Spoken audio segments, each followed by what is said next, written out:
Bhagavate Vasudevaya.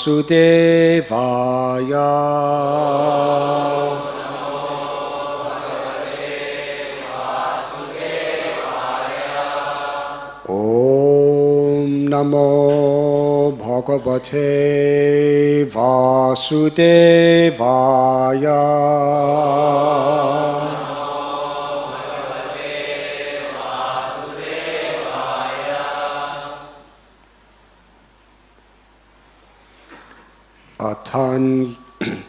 Atanyad api Krishnasya Thoka charitam adbhutam Manusham lokamasadya Tajjatam anurundhata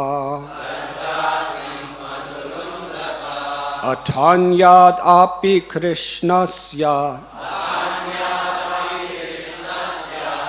Thoka charitam adbhutam Manusam lokamasadya Tajjatam anurundhata Atanyad api Krishnasya Thoka charitam adbhutam Manusham lokamasadya Tajjatim anurundataha.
Ladies.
Atha, also, anyat, api, other pastimes also, Krishnasya, of child Krishna,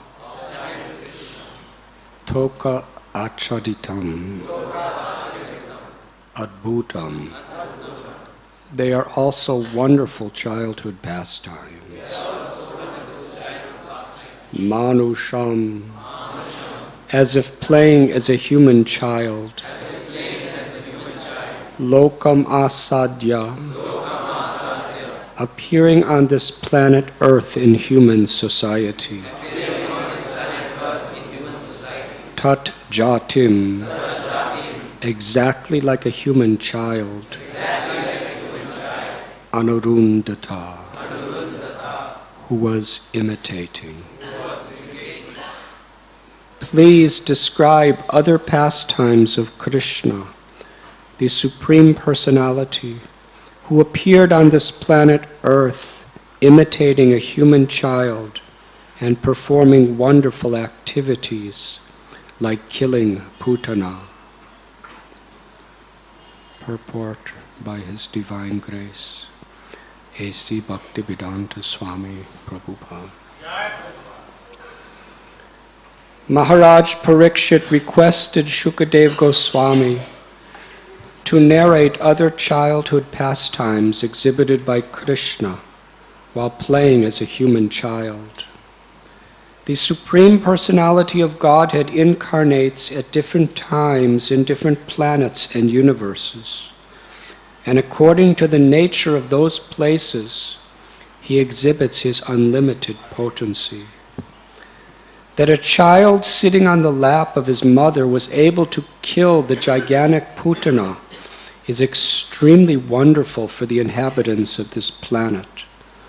But on other planets, the inhabitants are more advanced, and therefore the pastimes that the Lord performs there are still more wonderful. Krishna's appearance on this planet, like a human being, makes us more fortunate than the demigods in the higher planets. And therefore Maharaj Parikshit was very much interested in hearing about them.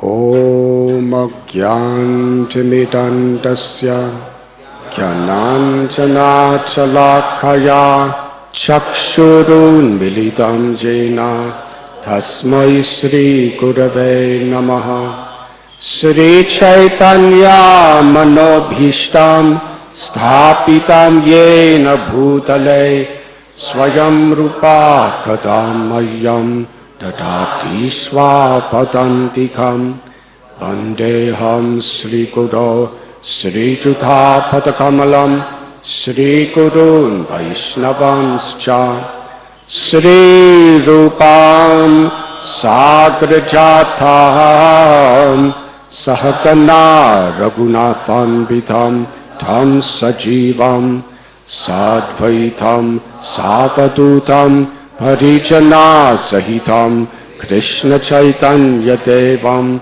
Sri Radha Krishna Padan Sahakana Raghunatham He Vishakan Vidanscha He Krishna Karuna Sindhu Dina Bandhu Jagatpate Gopesha Gopika Kanta Radha Kanta Namostate Tapta Kansana Gaurangi Radhe Vrindavaneshwari Vrishabhanu Sute Devi Pranamami Hari Priye Vansha Kalpatarubhyascha Kripa Sindhubhya Evacha Patitanam Bhavanibhyo Vaishnavebhyo Namo Namaha Sri Krishna Chaitanya Prabhu Nityananda Sri Advaita Gadadhar Srivasadi Gaura Bhakta Vrinda Hare Krishna Krishna Krishna Hare Hare Hare Rama Rama Rama Hare Hare.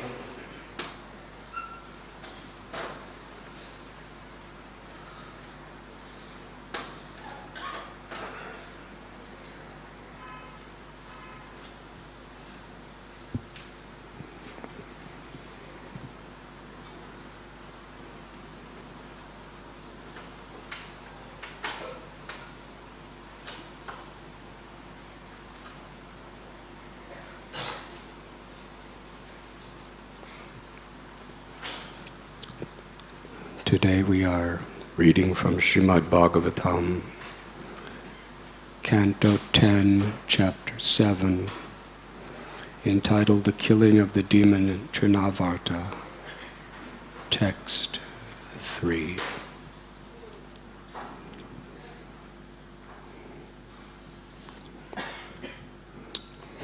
The king Parikshit had 7 days to live. For a simple mistake that he committed, he was cursed to die in 7 days. This is taking place 5,000 years ago, when Brahmins and yogis had tremendous power. Today, if somebody were to tell you that I curse you to die in 7 days, you would probably laugh at them. Let us see. But at that time, if a great Brahmin were to curse you in like this, it is 100% guarantee what they say will come true, because they had those powers. Even Shringi, he was just a little child. Parikshit was the most pious, holy man and a king. He went to the forest, and while he was there, he became very thirsty.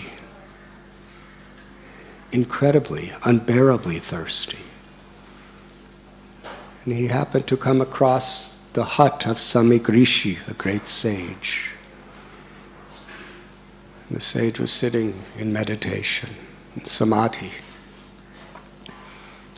King Parikshit,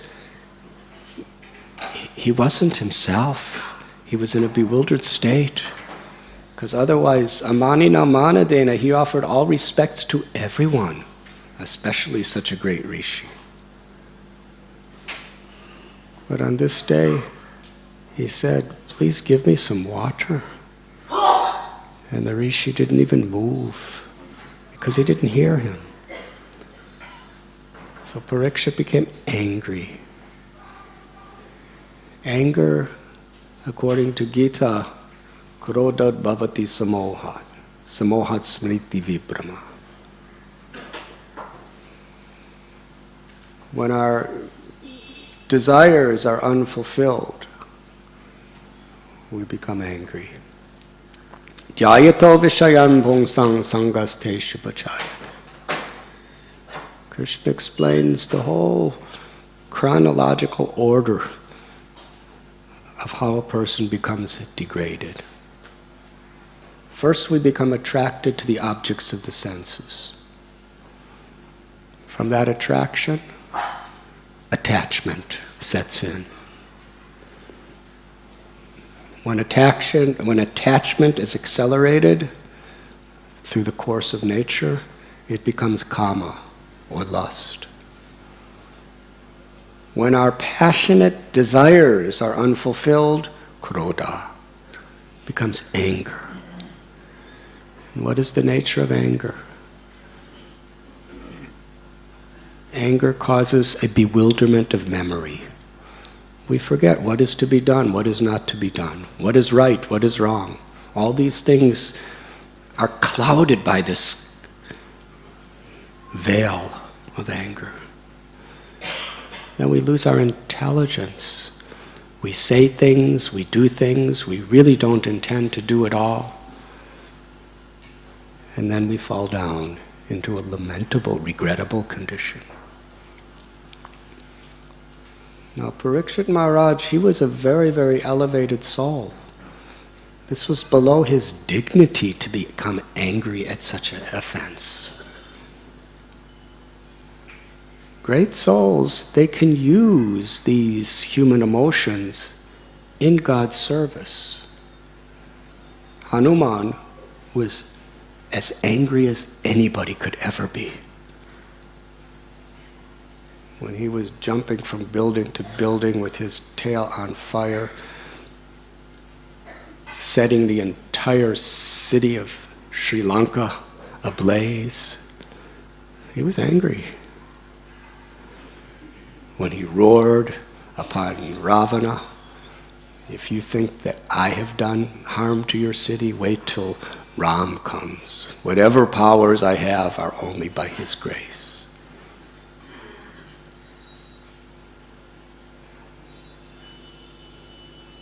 When anger is used in the service of the Lord, and we control our anger, then anger has very positive powers.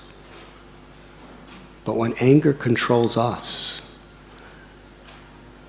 we become degraded.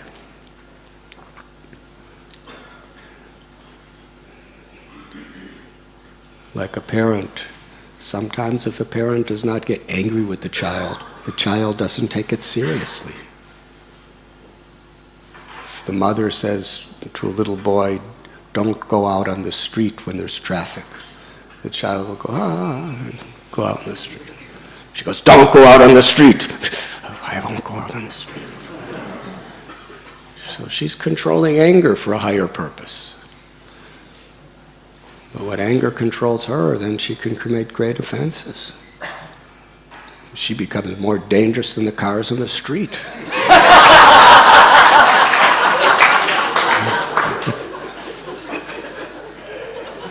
Beats him or something like that. Why did you go on the street? Nothing happened.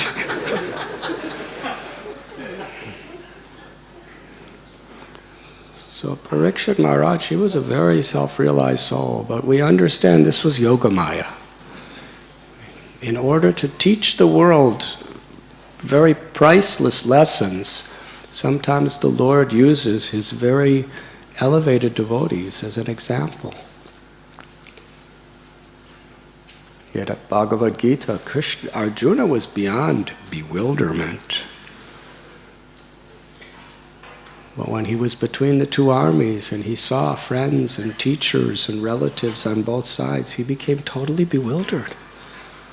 If he wasn't so totally bewildered, there wouldn't be such a dynamic, exciting stage for the Bhagavad Gita to be spoken for all human beings for all time to come. The Bhagavad Gita is the summary study of all the Vedas. And the Srimad Bhagavatam is the postgraduate study of the Bhagavad Gita. So Krishna wanted to set up a very, very exciting venue for the Srimad Bhagavatam to be spoken. So Parikshit Maharaj, apparently he gave in to anger. And when he gives in to, what could he have done? He was the emperor. He could have taken his sword and cut the yogi's head off, and nobody could say anything. He could have sent massive armies. But instead, he just happened to see there was a dead snake. And when, according to custom, when a guest comes to your home, you put a garland on them. What to speak of the king? Could you imagine if Prime Minister Manmohan Singh came to your house? It would be an honor. You would at least give him a garland or some water or something. What to speak of President Obama? Well, they're just little tiny countries. King Parikshit was the emperor of the world. But he didn't receive anything. So with the end of his bow, he picked up the dead snake and put it on the shoulder of the rishi and said, here, you're not going to garland me, so I'll garland you. And then he left. The rishi came out of his meditation and saw a snake on his... If it was a live snake, it would have been very offensive. But a dead snake, People these days, they pay a lot of money to get the skin of a dead snake to put on their shoes or whatever like that. So dead snakes are not harmful. So the little son heard about this, and his pride, even though he was a Brahmin and he had great powers, he was proud. Ahankar. He had false ego. This story shows us how dangerous any type of powers are, especially yogic, Brahminical powers, unless we have clean hearts. The child had mystical perfections, but he was arrogant, and he couldn't tolerate that his father was humiliated in this way. So he cursed the king to die in 7 days. Maharaj Parikshit received the news. He did not retaliate. Rather, he accepted as God's blessing. Tate nukampam susamikshamano bunjana ivatmakritam vipagvam. Lord Brahma has told us that one who, even in the most difficult circumstances, can see it as the grace of God and accepts it with a grateful heart, that person alone, no one else, is entitled to perfection of liberation. He saw this as an opportunity. Parikshit Maharaj was young. He was at the peak of his life. He had a beautiful family, he had children, a wonderful palace, everything that everyone wants to become attached to, he had it all. And as soon as he heard this, he understood, I made a mistake. This may not have been the proper reaction that I should get, but whatever happens, happens. How can I utilize this situation as an opportunity? Now I can focus 100% of all my energies on my spiritual perfection. Within seconds, he gave his throne to his son, said goodbye to his wife and children and all of his subjects, put on just a kopan, took off of all his royal garb, went to the bank of the river Ganges to fast till death, with one aim, to hear the glories of the Lord. This sincerity, it's spread all over the world faster than internet. There was no internet in those days. Saying that Parikshit Maharaj is going to the Ganga, to Shukara, and he's going to be fasting, and any sages who want to participate can come. Everybody knew. Vashishta Muni, Vishwamitra Muni, Vyasadev, Narada, Parasara Muni, Bhardraj Muni, they all came. Yogis and sages and rishis from all over the universe, they all assembled there. How did they get there so fast? This was the day of real yogis. They didn't have to book a ticket on Indian Railways, stand in line at the station. They just came. They didn't want to miss a second of it. And Parikshit Maharaj asked them these questions.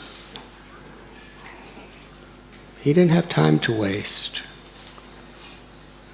We can study scriptures for 20, 30, 40, 50 years and hardly understand what is the essence. He didn't have time to sit for 12 years and study Sanskrit grammar and then go from the fundamental scriptures to the more elevated scriptures. He only had 7 days. So he asked these questions. What is the essence of all the scriptures? What is the prime duty of all human beings for all times and all circumstances? And what is the foremost duty of a person who is about to die? Srila Prabhupada, he told us that we should be so sincere. Parikshit Maharaj knew for sure he had 7 days. But there is not a person in this entire planet that knows for sure that we even have 7 minutes. Padam padam yad vipadam natesham.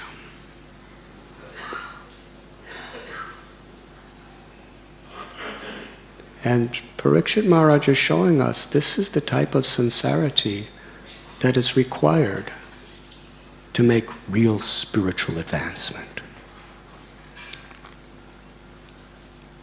Shukadev Goswami was selected among all of them to speak.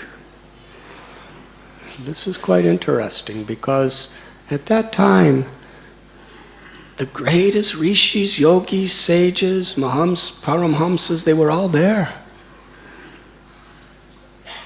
Some of them, like Vasishta Muni, he was the guru of Ramchandra and Dasarath. So that means ages before he was still around. Narada Muni, he's been traveling from planet to planet, playing his veena and doing kirtan. Narada Muni bhajai vinaradhika ramana name, from the beginning of creation. Vyasadeva, very elder, stately incarnation of the Lord, who was the compiler of the Vedas.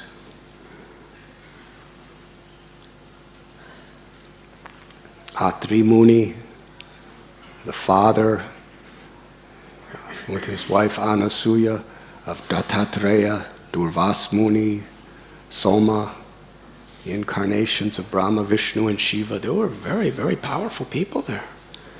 And among all of them, they all selected a 16-year-old boy named Shukadev. They considered him the most learned, the most realized, and the most qualified to speak on behalf of all of them.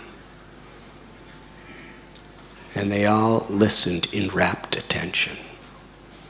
We don't read about any of these sages that were thousands of years old who had avatars as their disciples, that they just walked out and said, I don't want to hear from him. Why him? He's a child. They were all eager to hear, because the Krishna Katha, the subjects of Krishna, is so sublime.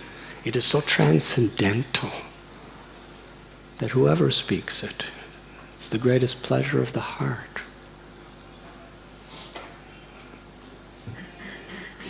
Seven days, throughout the day, there wasn't a sound but Shukadev Goswami speaking.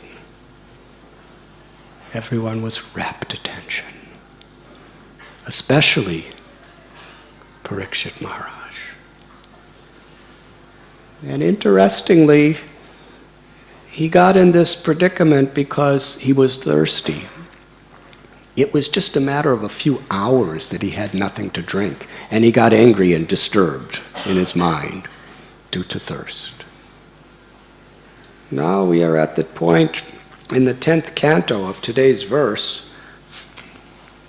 Parikshit Maharaj had already not had food or water or slept for at least 5 days.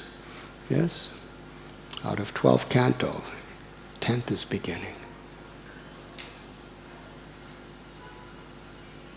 And he's feeling no fatigue, no thirst, and no hunger. Vishayavani vartante niraharasya dehina rasavarajamarasopyasya param dristva nivartate. Because he is experiencing this higher taste. The Ganga water of the nectar of Harikatha, the sound of Krishna's pastimes and Krishna's teachings, was completely satisfying his body, mind, words, his very soul. He was so satisfied that the hunger and the thirst